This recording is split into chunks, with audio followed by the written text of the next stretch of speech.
All right, well, welcome back to our study of Apologetics. As always, we're going to take a look at our class outline to see where we're at, what we've covered, and where we're going from here. So tonight is the last night we're going to cover the first section. As I said, there's a sense in which this class is broken up into three sections, focusing first on the existence of God, and then secondly, good reasons and evidence to believe that Jesus is God. And then lastly, the third section of the class, which is a little bit smaller, but the third section is reasons and evidence to believe that the Bible really is from God. So tonight we're wrapping up, I'll zoom in here to that first section. We're wrapping up this section with Lecture 7, and we're going to talk about the different descriptions there are of this supreme being that we've made a case for.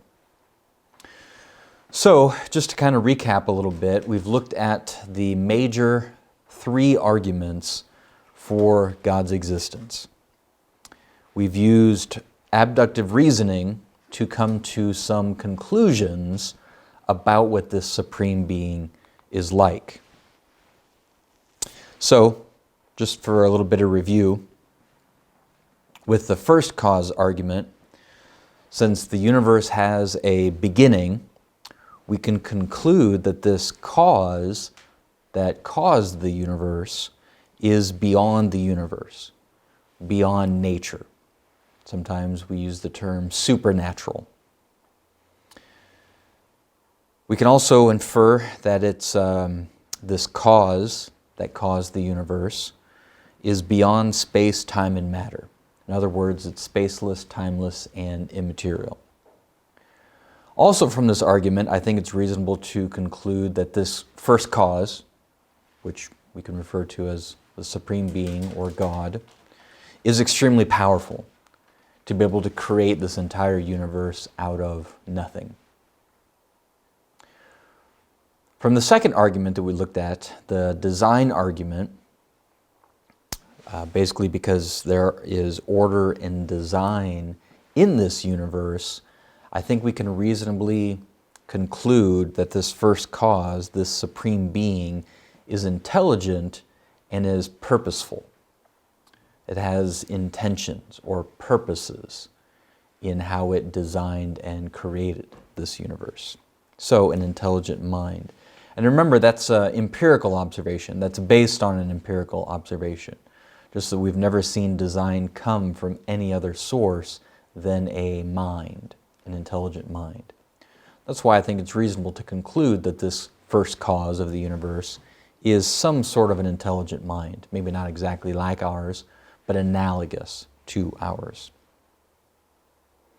From the third argument, the moral argument, because love and morality seems to be a very important part of this universe, I think it's reasonable to conclude that this first cause is the ultimate source and foundation of love and morality. And as the source of love and morality, we would conclude then that this first cause is perfectly moral and perfectly loving.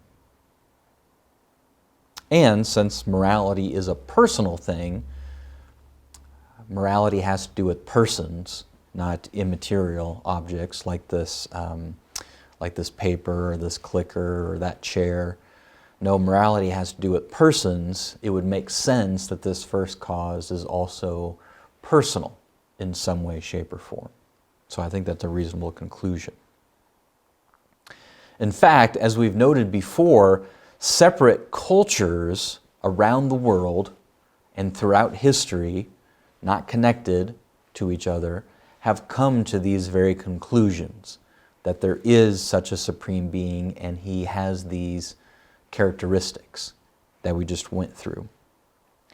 Now, this isn't a coincidence that all of these different theistic cultures throughout history and around the world came to these conclusions, because they came to these conclusions through the same thought process, i.e. these arguments. As they looked at the world, the universe around them, and then just considered and reflected on those things using the laws of logic, using reason and rationality, and making observations of the world around them, they came separately to this same conclusion through these three types of arguments. The conclusion that there is a supreme being and he has these characteristics that we've talked about: spaceless, timeless, immaterial, perfectly good, intelligent, so on and so forth. And that's why we find these three arguments in so many different cultures and people groups around the world throughout history, because it's over and over again different people groups coming to this same conclusion through these three types of arguments that they develop on their own by observing the world around them and reflecting on those observations. To make that point, or to prove that point, I want to give you some examples of how these three arguments have been found in the writings of people groups all around the world throughout history. So we'll start with the early Greek philosophers, the most famous of which, of course, are Socrates, Plato, and Aristotle. Some of these we've looked at already, but I just want to refresh your memory and go through them again. You might remember that Socrates argued that the world seems providentially designed by a vastly knowledgeable and powerful being. And to make his case, he would use simple things in life, in the world, to make his case. For example, our eyelashes. He pointed out that our eyelashes seem to have a purpose to them. They seem to have been designed with a purpose, that is, to protect our eyes. So he used simple examples like that. Now, these theistic cultures that I'm referring to weren't always necessarily monotheists, right? Monotheists like, Judaism, Christianity, Islam. Monotheists would believe that there is just one divine being or one supernatural being, or one God, let me say it that way. Believe that there is just one God, who they would understand to be the supreme being. But there are other theistic cultures that would not be monotheistic. Instead, they would be henotheistic.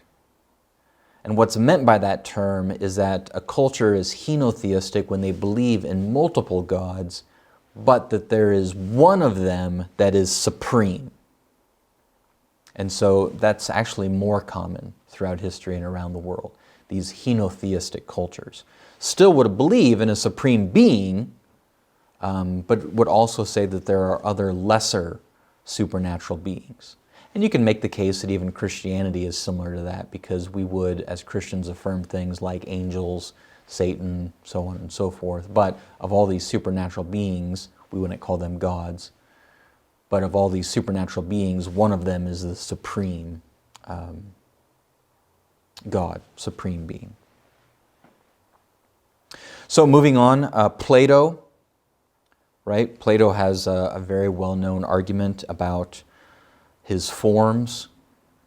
Sometimes they're called abstract objects, but his thinking kind of went like this. He said, the physical world, which includes us, is constantly changing. The physical world is in flux.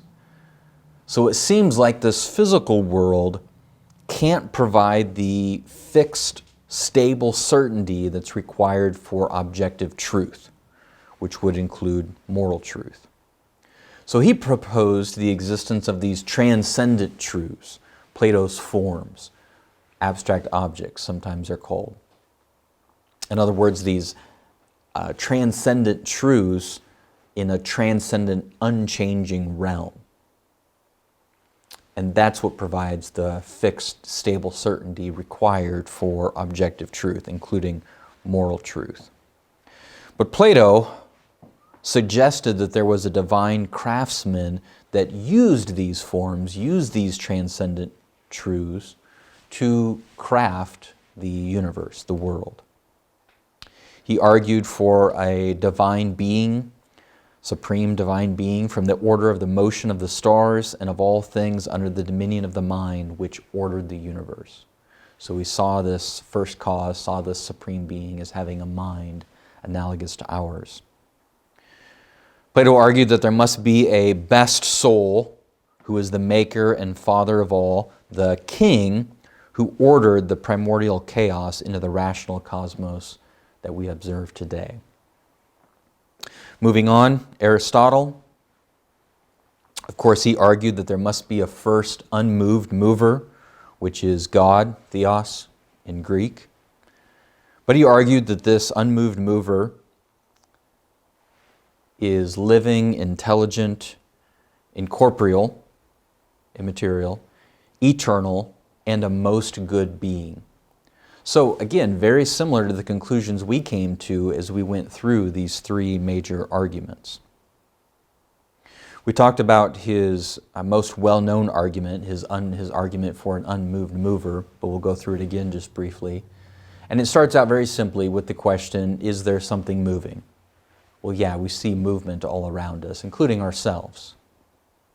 And the next question would be, the things that we see moving, are they being moved by something else? Well, yeah, it seems like something doesn't move unless something causes it to move. Third question in his thought process here, can this chain of movement be infinite? And he argued no, and most philosophers would agree and argue that an actual infinite is impossible. And so, if an actual infinite is impossible, then this chain of movement can't go on for infinity. There has to be some end to stop the infinite regress. And that's what this unmoved mover is. We use the simple example of like a train. If you encounter train cars that are, maybe you're driving down the road and you're at a train stop and there's train cars going by, well, what do you know for sure? Well, you know there's an end somewhere. There's got to be an engine moving these things. It can't be an infinite line of train cars. And it's a simple analogy to what Aristotle was getting at with motion. Something has to be at the beginning of this chain. This chain can't be infinite. And then he argued, of course, that this unmoved mover is necessary, unchanging, and the ultimate purpose of all things. Now his argument's much more sophisticated than that, but I just wanted to simplify it for us so we could be reminded. Interestingly enough, in Acts 17 in the New Testament, it's recorded that Paul, the Apostle Paul, quoted two of these ancient Greek thinkers to point out to the Greek philosophers, the sophists, I believe, and the Epicureans, the Stoics and the Epicureans that Paul was talking to in Acts 17. He quoted two ancient Greek thinkers to make the point to the Greek philosophers he was talking to that they correctly believed that there is a supreme being. He quoted, you can look at Acts 17, but Paul quoted this, "In him we live and move and exist," from Cretica, a famous Greek hymn by Epimenides. I'm not sure how to pronounce it. But Paul also quoted there in Acts 17 that all people are God's children, his children, from, I'm even going to try to pronounce that, a famous Greek poem by Aristotle. So Paul, grasp this for just a second, Paul in Acts 17, he's talking to Greek philosophers and he wants to make his point to them that, yes, you Greek philosophers, you Stoic and Epicurean Greek philosophers, you correctly believe that there is a supreme being. And to make his point in that, he quotes two of their own Greek thinkers when they talked about this supreme being. He said, in other words, saying, you guys are correct, that there is such a supreme being who is the Father of all of us, and that we live and exist and move within him, so to speak.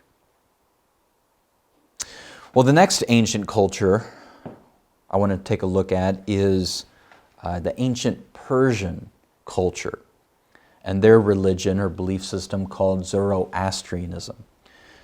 This was the major religion of the Persian Empire, and then just for Persia in general. It was the major religion of Persia all the way from the 6th century BC to the 7th century AD. So we're talking, what was that, about 1,300 years. This is the major belief system in Persia. It was founded by a man named Zarathustra, sometimes called Zoroaster. That's why it's called Zoroastrianism. Now, this belief system of the Persians, this ancient Persian culture, promoted monotheism, not just henotheism, but specifically monotheism, that there's only one God, but a monotheism that focused on morality and justice. Now, I find Zoroastrianism absolutely fascinating. In fact, the very first thing that of mine that ever got published was an article that I wrote for an encyclopedia on Zoroastrianism. And I wanted to tell you just a little bit about the basic teachings of this religion, this belief system. Take a look. I think if you're a Christian, you'll be fascinated by this. So here's the basic teachings of Zoroastrianism. They claimed that there was a supreme being that created in 7 stages, resulting in an initial perfect paradise, but then corruption was introduced by a powerful evil being. They also taught about a coming Savior who was going to be better than a good man, he's going to be more than merely a good man, who will be born of a virgin and lead a victorious final battle against evil, restoring the physical world back to the paradise it was intended to be. Zoroastrianism also taught that human souls are eternal, that there's going to be an individual final judgment, that there's a heaven and a hell. Didn't use those terms, but described places like that, heaven and hell, and that individual human bodies will be resurrected. So I just find this belief system, like I said, utterly fascinating to study and think about. And this might be of real interest to you if you're a Christian. Can you guess what their priests were called? The priests of Zoroastrianism were called magi. So again, I just find it fascinating that we have in the New Testament 3 magi appearing from the east, which is where Persia is in relationship to Israel. 3 magi coming from the east, recognizing Jesus when he was born as the Savior. So it just generates, in my mind, all sorts of interesting questions like, how, if Christianity is true, and I believe it is, then how did these Zoroastrians know these things correctly? Did they have some sort of special revelation from God? Did they get these things from the Israelites, possibly? Some have proposed that they got this information from Daniel in the Old Testament. So a lot of these things we don't know for sure, but we can speculate and investigate through historical evidences. But that might be something you even want to write your paper on in this class, as long as we can find a way for you to write on it in an apologetic sense, not just a historical information sense. Let's move on to another culture, the Indian culture. An abbreviated version of the first cause argument can be found in, not even going to try to pronounce that either, but you can look up more about it. I wanted to give you the exact references. Another example in ancient Indian culture is in a commentary to Brahma Sutras, Adi Sankara, argues that the original karmic actions themselves can't bring about the proper results at some future time. Neither can supersensuous, non-intelligent qualities like ardstra by themselves mediate the appropriate, justly deserved pleasure and pain. The fruits, according to him, must be administered through the action of a conscious agent, a supreme being. In other words, an intelligent mind. So the same sort of thought process is we see throughout history in these different cultures coming to the same conclusion, that there's a supreme being with an intelligent mind that created things. In addition, India is such a large country and there's different cultures even within India. That's why I'm giving you several different examples within that large culture. But philosophers in the Nyaya tradition argue that since the universe has parts that came into existence at one occasion and not another, it must have a cause. So very similar to both the first cause and the design argument. You can study more of these details. Let's move on to Jewish culture. Here we have a Jewish philosopher, lived in the 12th century AD. Maimonides, I believe it's pronounced. He's become very famous for his medical research. He wrote medical treatises on a number of diseases and their cures, became famous as a physician in his own lifetime, but is remembered in history that way as well. And he offered several arguments for the existence of God. Rather than beginning with a definition of God, he, like all these other cultures that we're talking about, he started off with observing the world and reflecting on those observations, and then showed how that points to or implies the existence of a supreme being. We can look at the Arabic culture. The Arabic culture has a rich philosophical history, making these type of arguments, coming to this conclusion that there's a supreme being. Al-Ghazali is one of the most well-known.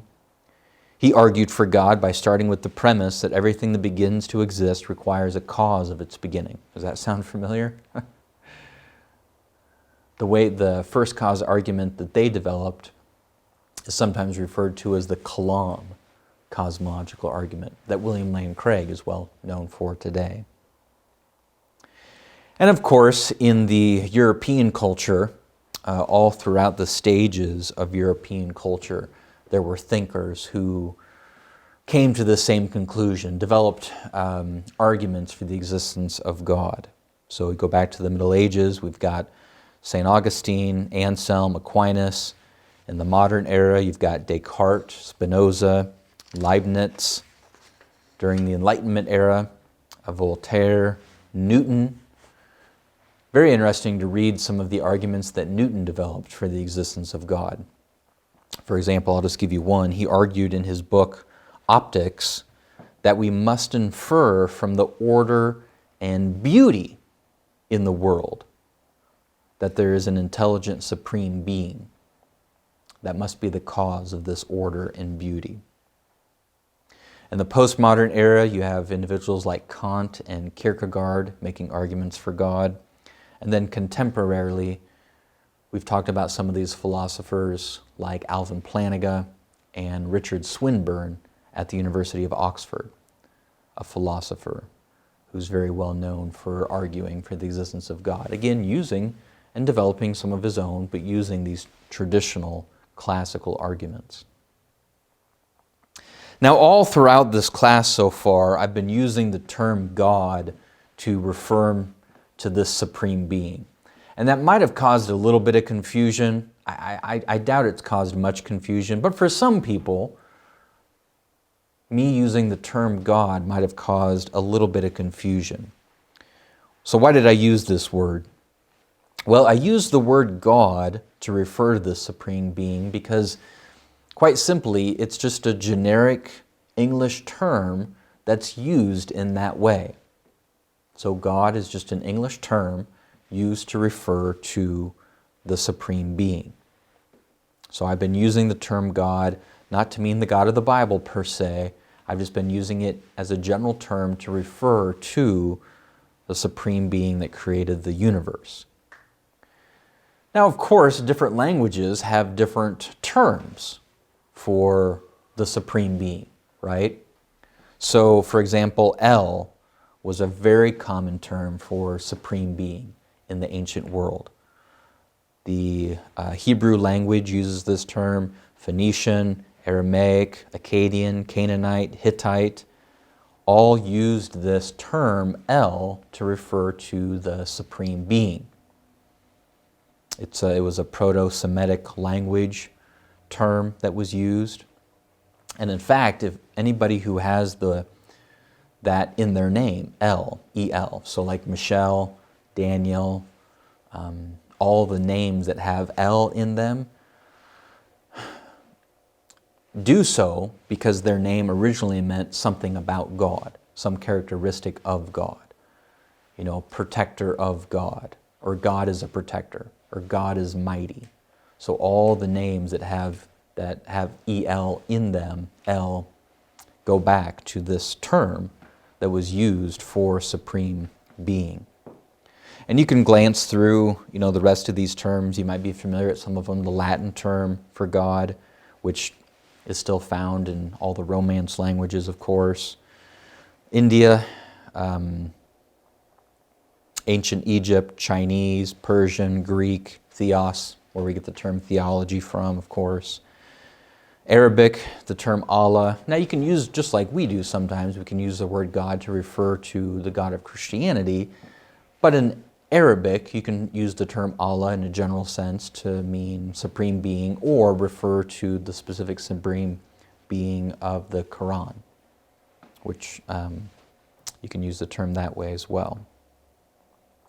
I think it's interesting to study language and understand where our terms come from. I like to point out to people that the word God, G-O-D, is not found in the Bible. And that's true. The word God is not found in the Bible. Of course, it's found in our English Bible, but not in the original Bible, written in Hebrew, Aramaic, and Greek, because those languages didn't use the term God. They had other terms, as we saw, for a supreme being. So sometimes people ask, well, where did the term God come from then in our English language? And this might not be interesting to you. It is to me, because I like etymology, studying where words come from.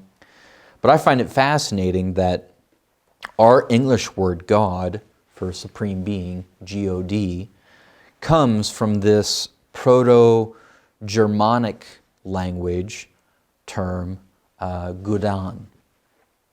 Now, Proto-Germanic language was just the ancient Northern European language, and within that ancient language, this term was used for the supreme being.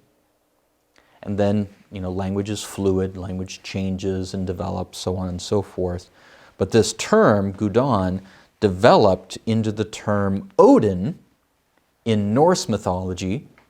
So you're familiar with the Marvel movies, I'm sure. You got Thor and Odin, and this term was used or developed into Odin in Norse mythology, comes from Gudan.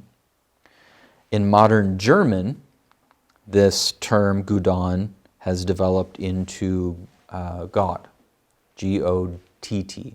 In modern German is used as the term for supreme being.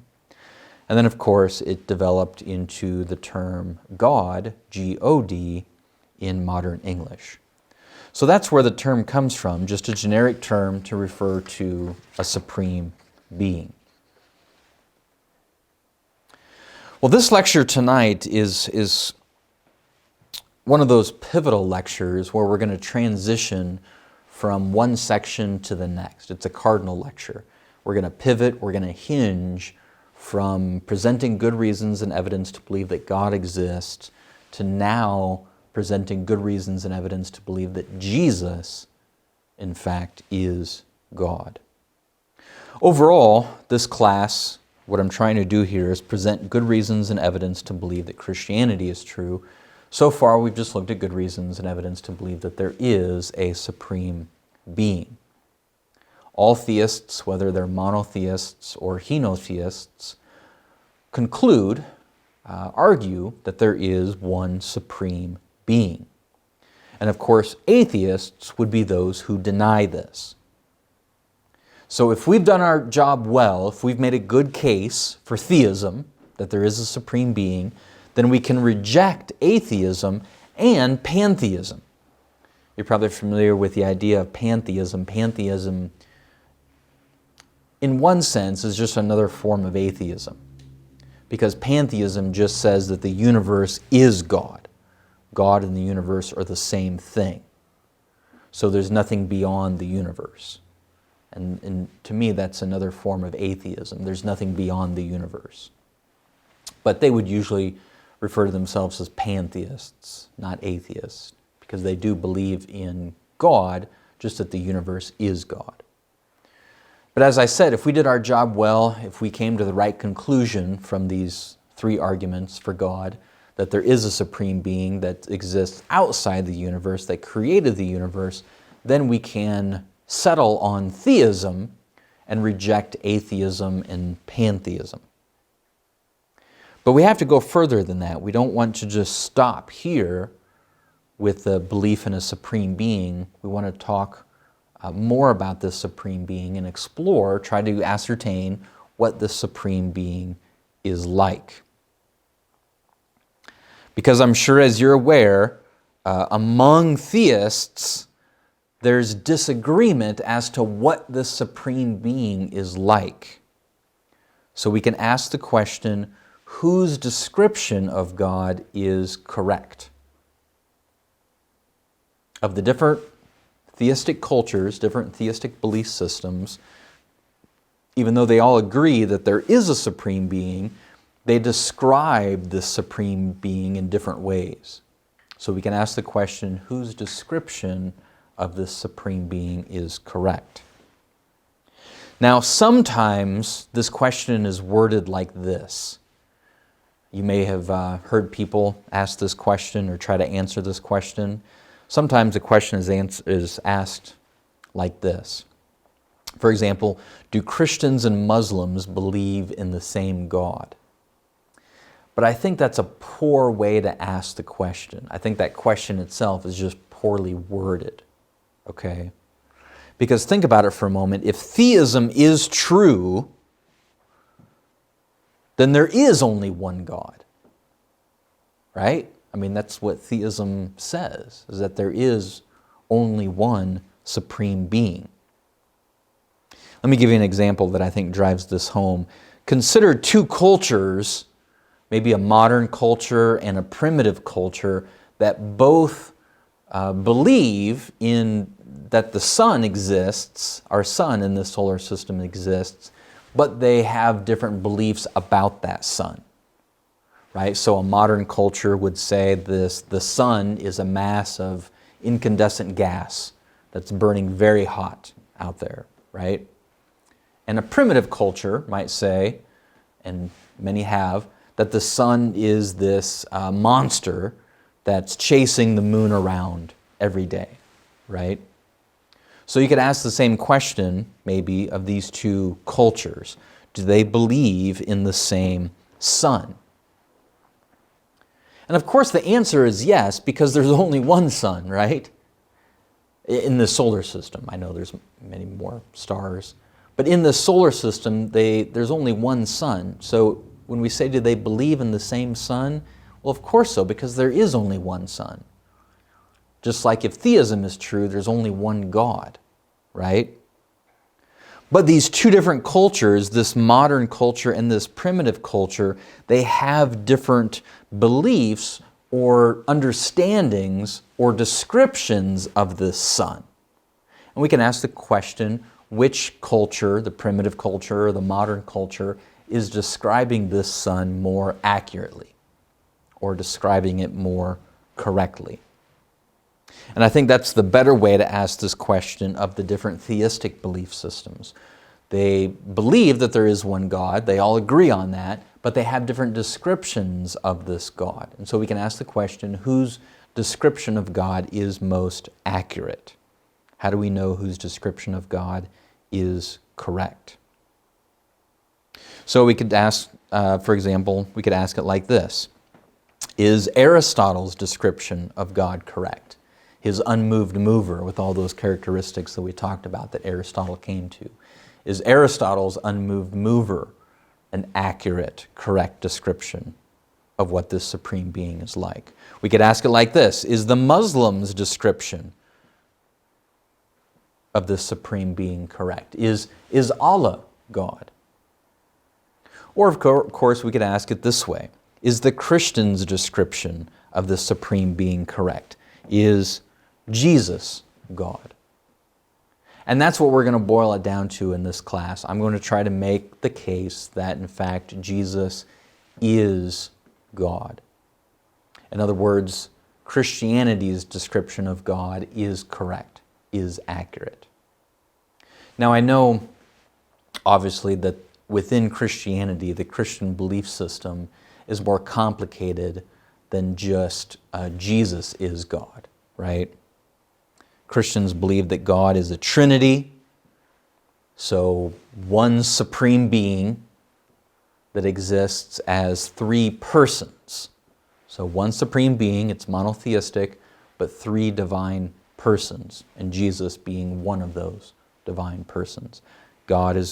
Jesus is God, the Holy Spirit is God, and God the Father is God. Three divine persons, one supreme being. But for the purpose of this class, and I think it's helpful even for the purpose of apologetics, to just simplify it and boil it down and argue for this proposition that Jesus is God.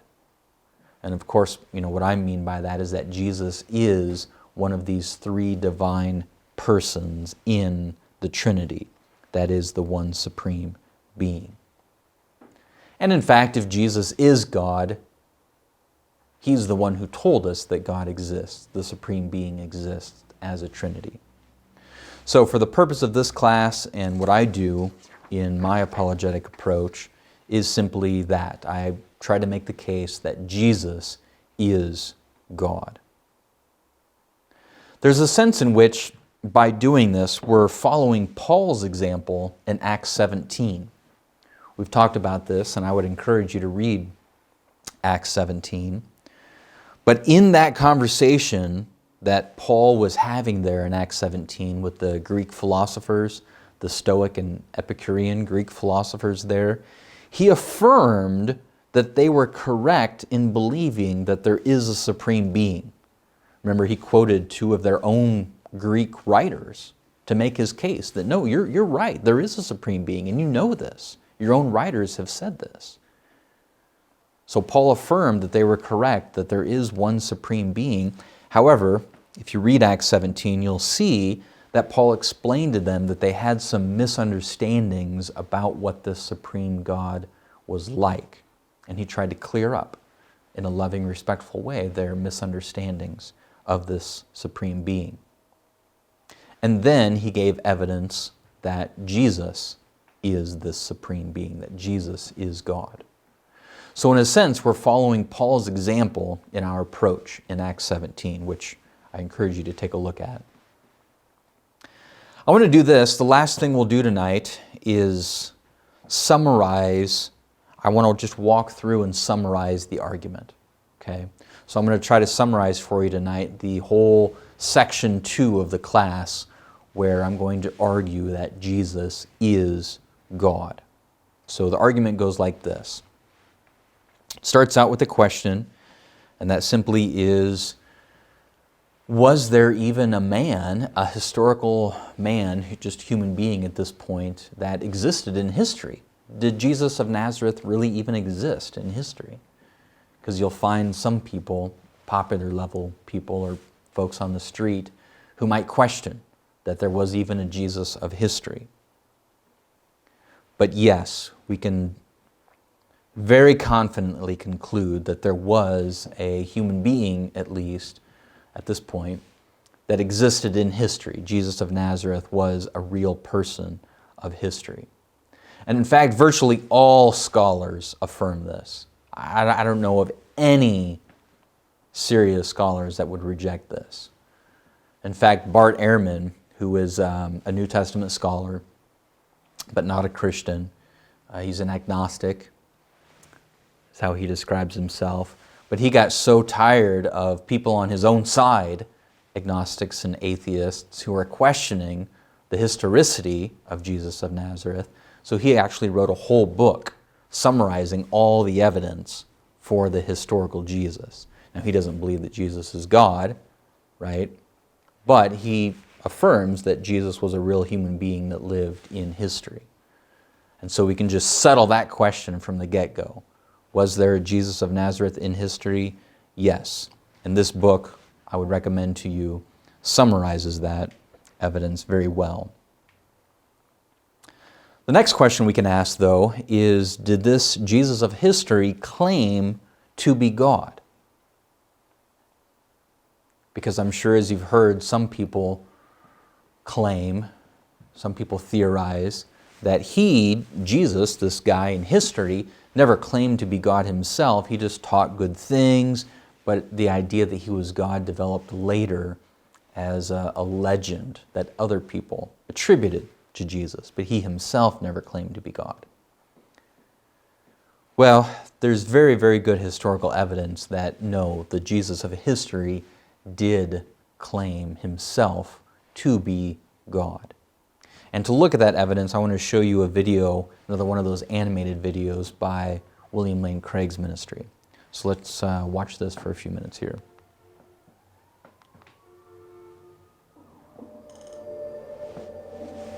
Ever since the Christian movement began, followers of Jesus Christ have said he was God in human form.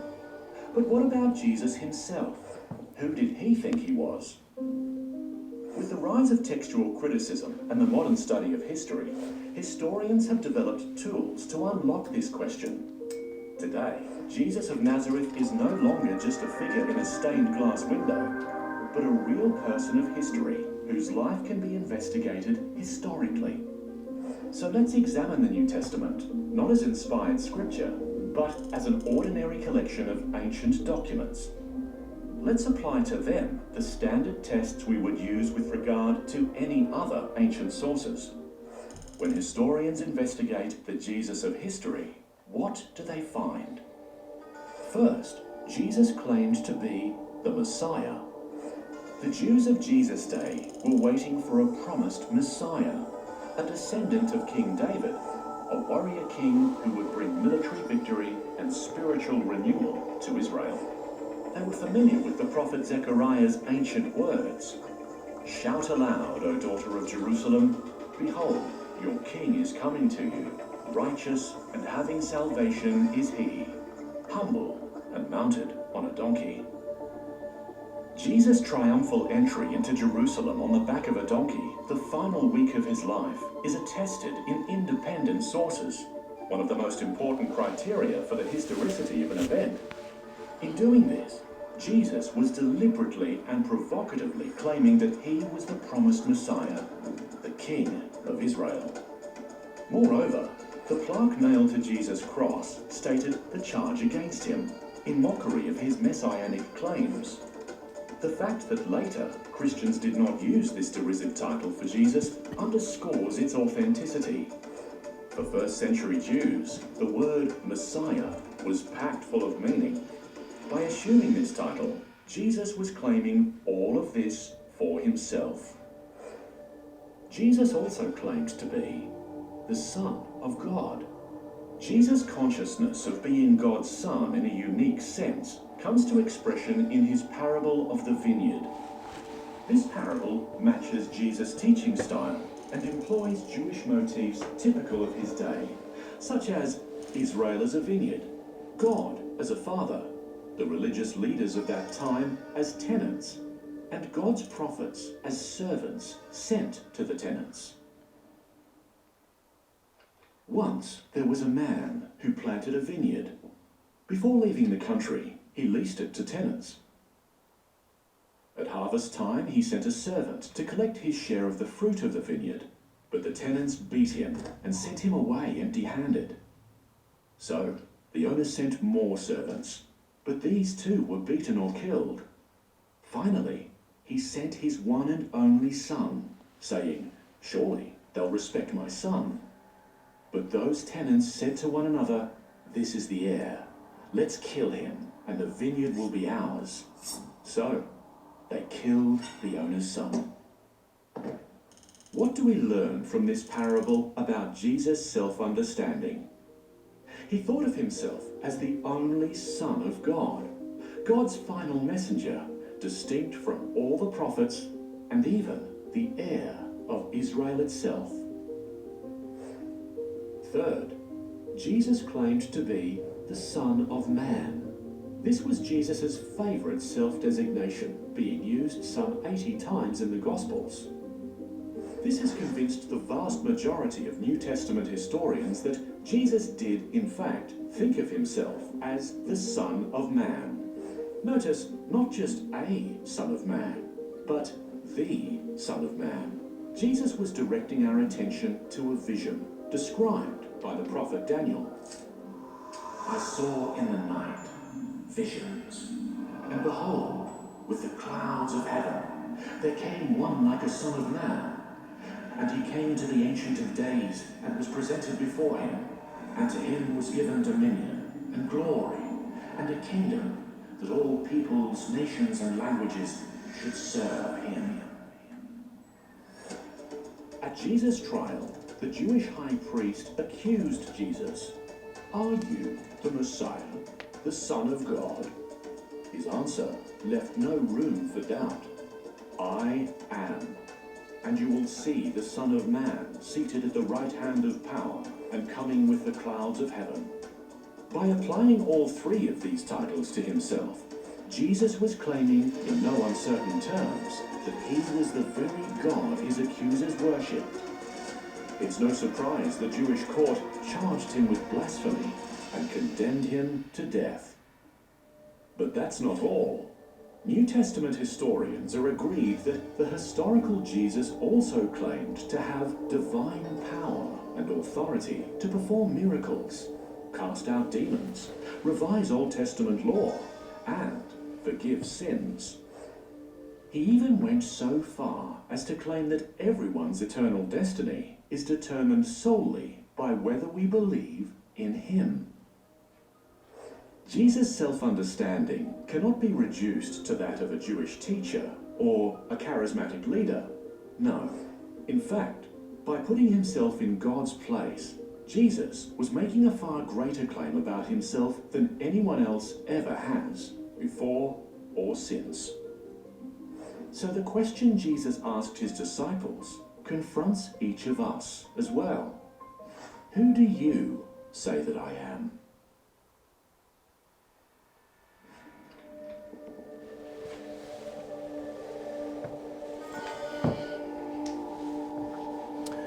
All right, so moving on in the outline for the class, or just the argument in general, right? I think the next question that should be asked is, why should we believe his claim? If there is good historical evidence that he claimed to be God, we don't want to just believe it because he claimed it. A lot of people have claimed to be God. Why should we believe his claim that he's God? And I think the primary reason, or the most powerful evidence that we should believe his claim, is because of his miracles. Now, this isn't the only evidence, or this isn't the only reason we're going to cover to believe that Jesus is God, but we're going to start with this one because I think it's the most powerful. Just like we said possibly that the fine-tuning argument for the existence of God is the most compelling, powerful argument, the argument that Jesus is God, this is the most powerful, compelling aspect of it. The most powerful, compelling reason to believe Jesus is God is the miracles that he performed. So this is going to, the whole next lecture is going to be on this issue.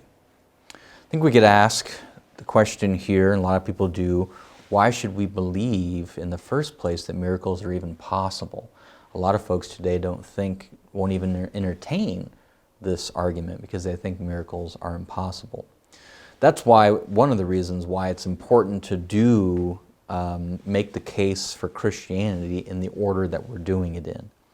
Because if we have done our job well and established that there is a supreme being, then we have to conclude that miracles are at least possible, right? I mean, if there's a God out there who created the entire universe, then certainly he could do simple miracles like make somebody walk on water, multiply food, things like that. So if we've done our job, made a good case for God, then we have to be open to at least the possibility of miracles. Doesn't mean we have to believe every miracle claim that we hear about, but it does mean we can't deny at face value every miracle claim. Like most things, we have to investigate it and look at the evidence to see if a miracle really has taken place or not. The next question, just walking through this argument, the next question would be, well, how do we know about Jesus' claim to be God? And how do we know about his miracles? And the answer to that question is, for both of them, mostly from the New Testament. Now I say mostly here because, as we'll see, it's not exclusively that we know about these things from the New Testament. There are other non-biblical, non-Christian sources that talk about these things, and we'll look at those. But mostly we know about his claim to be God and his miracles that back up that claim from the New Testament. I'm sure you can kind of see where this is going here. The next question to ask is, can we trust the New Testament? Is it historically reliable?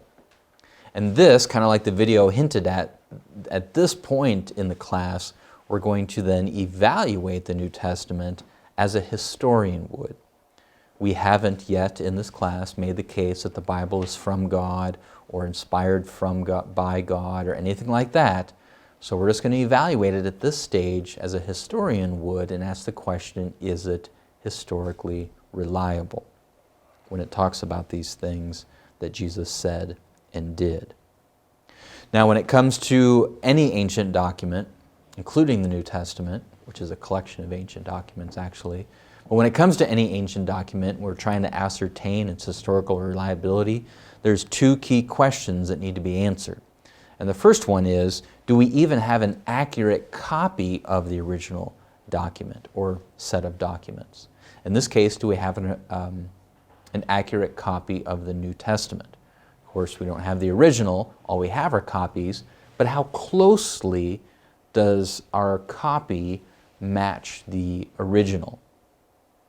Some people are concerned here that there's been so many translations, so many copies made over and over again, that the copy we have has been corrupted, mistranslated, and so we don't even have anything close to the original New Testament. So we want to try to nail down the answer to that question. But then the second one in this section, is the New Testament historically reliable, is why we should believe that these New Testament authors were telling the truth in the first place. Even if we have an accurate copy of the New Testament, we might have an accurate copy of a bunch of lies that the New Testament authors wrote down. Why think, what are good reasons and evidence to believe that the New Testament authors were telling the truth when they talked about Jesus' claim to be God and the miracles that he did to back up those claims? So that's where we're going in the class. This is pretty much the whole next section. The last thing we'll do in this section, lecture number 11, is I'll give you many other reasons to believe that Jesus is God. So a cumulative case, if you will. We'll summarize all the reasons there are to believe that Jesus is God. I think the strongest reason, the most powerful evidence that he really was God is the miracles that he performed. But there are other reasons and evidence to believe that Jesus is God, and we'll look at all of those together in that last lecture of this section, lecture 11. Well, that's all for tonight. I want to maybe give you guys time to start on your midterm, but let's go ahead and talk through the class schedule and see where we're at and what we're up to right now. So tonight is March 11th. You guys had several chapters. The appendix, the first appendix in Frank Turek's book. Then chapters 17, 18, 19, 21, and 22 in Thinking About God. And then chapter 3 in J.P. Moreland's book. All of that reading and then the reading summaries are due tonight by midnight. March 11th. I gave a lecture tonight on whose description of God is correct. And then I emailed already today out on March 11th your midterm exam. Now your midterm is, as you probably saw by now, essay questions, open note, open book. You can use any resources you'd like, but I want you to write these essays. Don't just copy and paste from a resource or from somebody else. Write in your own words your answers to these essay questions. There's 6 of them. I'm not too much of a stickler on their length, but of course, the more you write, most likely, the better grade you're going to get. Now, not necessarily, but if you just write 1 or 2 sentences per question, probably not going to get a very good grade. So maybe a good goal would be half a page to a page per question. So if you do 1 question a day over the next 6 days, you'll have it done in a week, and that's when it's due. Is next week on March 18th. Email it back to me completed by midnight, March 18th. Now I feel bad, but I had to give you 2 chapters to read for this upcoming week as well. So you've got not as much reading, but a little bit of reading. I wanted to give you time to work on your midterm. But in the book, Thinking About God, you have to read chapters 16 and 23. Really short chapters, shouldn't take you long at all. And do those reading summaries for me, due March 18th. As always, if you have any questions about the class, anything about the content or the logistics of the class, let me know, and I'd be happy to help.